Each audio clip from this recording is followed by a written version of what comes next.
That's 24-hour economy engine. Ambitious plan to revamp industry is on the front page. The photo has the Vice President, Professor J. Nana Opoku-Agyeman, and the Minister of Trade, Elizabeth Ofosu-Ejare, MP, also on the front page. The other story, President welcomes Indian Prime Minister for 3-day state visit. EC to rerun 19 Ablekuma North parliamentary polling station elections, and Prof. Dodo commits to African prosperity through standards. So it appears there's euphoria around the 24-hour economy because the Daily Guide newspaper also has it on the front page. 24-hour economy will cost $4 billion US. That's according to the president, and they are also speaking about the Indian Prime Minister who's arrived for a strategic partnership meeting. Details, page 6 of the Daily Graphic. Ablekuma North election, EC to rerun polls in 19 stations. Then Gold Board has been cracking down on illicit gold trade. It appears that the Secretariat has arrested 10 Chinese for illegal gold trading. Dismiss Tokono's judicial review. That's the case being put forward by the Attorney General. And all of this are captured on the front page of the Daily Guide newspaper. If we go to the BNFT, President Mahama launches 24-hour economy initiative to spur exports, job creation. Youth, women's involvement in Africa's development agenda crucial. This according to Tony Elumelu.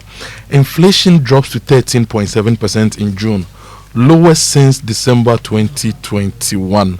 Achihesi bows out of Gibbs as CEO, and snakes ensued, surviving the maze of Max. That's also, excuse me, that's also on the front page of the BNFT. But Winston, before we go on to the other papers, the inflation conversation, I've been thinking about it. I still don't get it. So inflation is at 13.7%, right? Why have things not changed? Why do I still buy my Banku the same way I buy it? Why do I still pay for all the things I used to buy except, say, fuel? Most of the things are still the same. If inflation is lowest since December 2021, then Banku and Kinke prices should be also, if not at the 2021 levels, it should have reduced a little bit. What's happening? Well, this is the whole conversation about inflation. Inflation basically is the average rate of price increase. Okay. Over a period. So it's average rate of price increase, not decrease. No. Okay. So what it means is that the prices may increase. Okay. But may increase at a lower rate compared to. Oh, so I should not expect anything to decrease because inflation is dropping. Certain things, well, yes, certain things should also decrease. Over the period. Okay, certain things could decrease over the period, but inflation is run as a totality of all the things that are in the basket. Oh, okay. So for purposes of this, now that you've raised this issue, let me just say that there are 307 items in the basket. Okay. And the price is captured monthly from 57 markets. Okay. Tamale, Techiman, Boko, Yeji, whatever. Right. Then we would categorize this and would also give weight to them. Okay. So certain things may not even feature. In the past, we have seen dog meat going up by 100%. Good morning to Lister or Yesu Bukasan. But it never featured. So we say it is going up, but its weight is 0.00. Oh, I see. It doesn't feature. Okay. Now, I have the data here. With tomatoes, for example. Tomatoes features in food, and over the past years, it had become a major driver of inflation. So let's speak about it in real terms. So if say in 2021 a kilo of tomatoes was 1 cedi and inflation then was 50%, it meant that the price would increase, let's say, by about 50%, all things being equal, right? Now if it increased 50% consistently, and now the price is, say, 5 cedis, right? Because inflation is now, let's say, 13%, and I'm just applying that to the tomato inflation. Well, okay, let's say even 15%. It means that my 5 cedi tomato now, even at 13%, it's not going to increase by, say, 7 cedis 20. It's not going to go to 7 cedis 25 pesos, but it will hang around, say, some 6 cedis. Is that or some 5 point something? So is that what we are talking about? Let me do it this way. So let's say you're buying tomatoes last year. Yeah. For a kilo of tomato. Yes. For 10 Ghana cedis. Good. Now, in 2023, let's say you were buying that same kilo, okay, for say 7 Ghana cedis. Yes. Then the rate of inflation, because the rate of increase Yeah. would have been from the 7 to the 10. to the 10. Okay. And that would give us roughly over 30%. Yeah. Now, if the same tomato between 2024 to 2025 is increased by, say, 1 cedi. Ghana cedi, then the percentage of increase compared to the previous one would see, say, 10% increase. Okay? Yeah.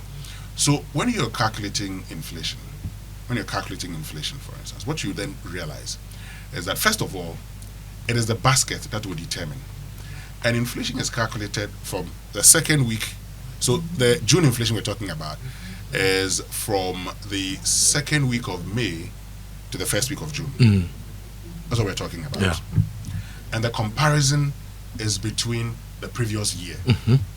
The rate of increase. Yeah. So on the average, the rate of increase compared to 2024 and 2025 now in the month of June is 13%. Okay.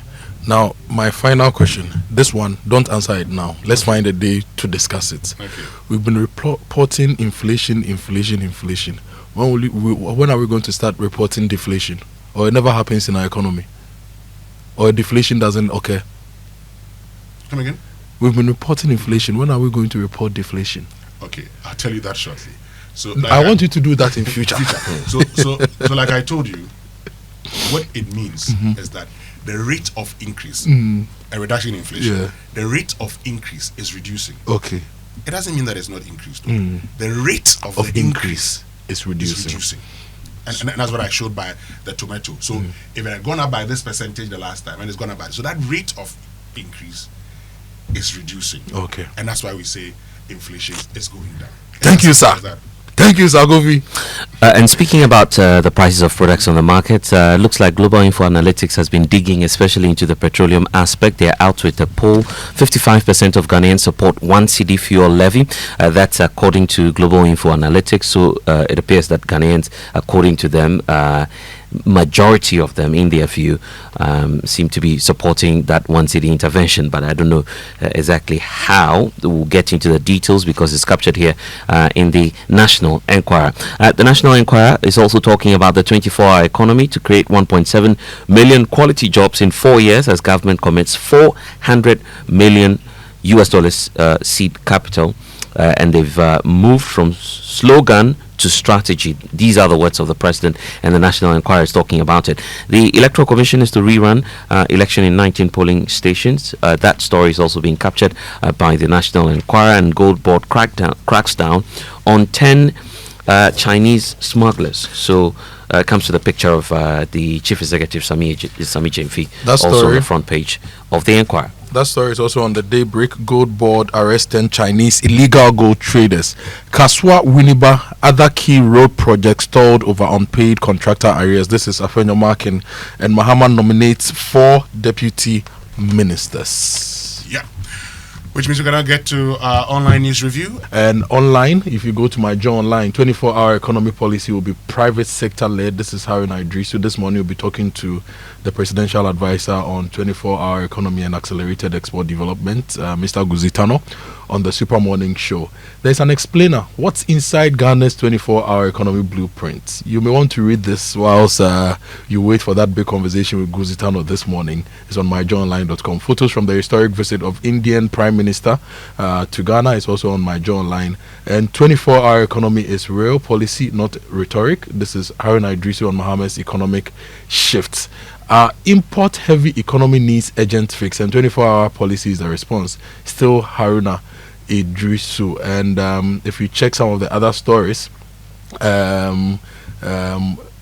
there's a story on Tiny. He featured on the latest show we have on Joy News with George Quay. You may want to read that, talking about his life and the creative bond with Hammer, the beat maker or the producer. And there are some other stories on my Joe Online you want to check out. If you go to Graphic Online, the big trending story: UPSA enforces decent dress code on campus, on Chemteb. All sorts of things are being clamped down on the UPSA campus. And yesterday there was a video online where a man was seen pushing and pulling a young lady. It's caused a lot of uproar on social media, and we are yet to hear from the authorities at the UPSA. So that story is on Graphic Online. You know, I've been doing my own checks about that, and I'm told that immediately this happened, the university is unhappy about how, you know, the enforcement was carried out. You know, while the university had earlier communicated to students that they were going to enforce the dress codes that these students are signed on to as part of their acceptance to the university, I was unhappy with the handling of the situation.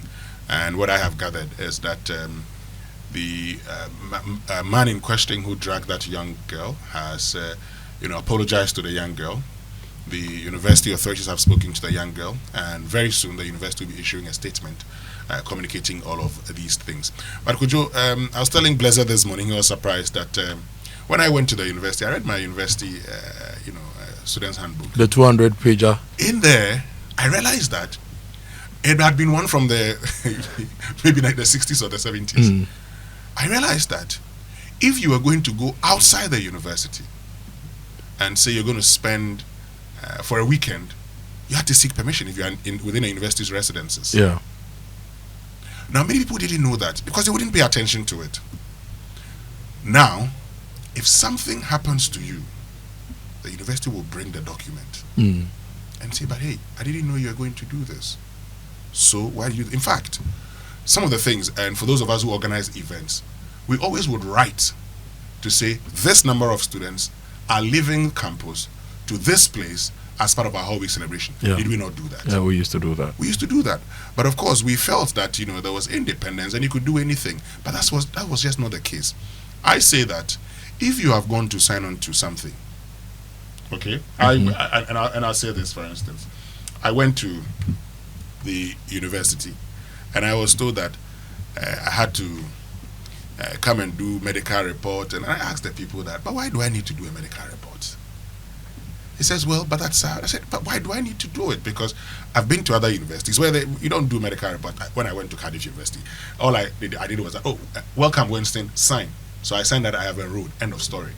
Then I was shown a GP that I should go to and have my test and everything that, and kept by me. But because you have signed on to be admitted to a university, you have applied, they say these are admission procedures. If you are not prepared, you've seen institutions that said if you are not prepared to how do I put it? If you're not prepared to undergo a medical checkup, you will not be allowed to enroll. What do? It's either you accept it or you go to court to go and compel the university to do the right thing, which you believe is the right thing. Yeah. So I think that the university has realized that that particular person handled the issue wrongly. But as for the dress code, I've seen a lot of people criticizing it. Now, this is an institution that's a scholarship with professionalism. They're training accountants and all of that. So I know people who are studying accounting, and they're told that, Mondays, dress this way. What is wrong with it? What is wrong with it?